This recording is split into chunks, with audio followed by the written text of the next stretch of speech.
problema ako kasi merong naghahabol ng Nissan Navara nandun sa atin na 4x4. So sabi niya, Sir Ton, baka pwede kong bilhin yan. Kaso, yun, I'm very sorry kasi reserve na yon, bayad na, pero still andun pa rin sa atin. Mayroon pang mga nakakita.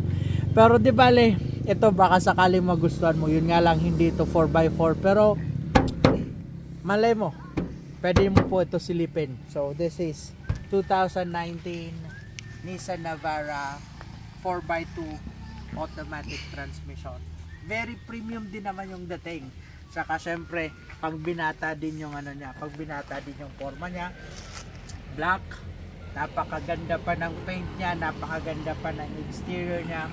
At syempre, kung titingnan mo yung tires niya, yan o, ang mags niya pa lang naka black Rhino na. Ang tires niya naka all-terrain mud tires. Pag tinatakbo mo to, grabe, maingay, pero talagang mapapalingon yung dinadaanan mo kasi maingay siya. But may purpose din naman yon, lalo na sa mga mahilig ano ang tawag doon? Off-road. So, trekking. Oo, malay mo ito yung gusto mo. Tire condition, more or less mga 70 or 80% pa rin naman to. Tingnan mo, naka 360 cameras din yan.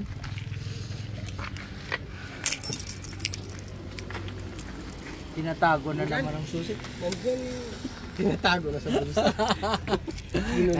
Ito yung interior niya. Tinatago. Naka premium leather seats din siya. Tapos yung exterior niya naka 9 inches na siya na touchscreen monitor. Hanggang dito sa likod. Gaganda orange.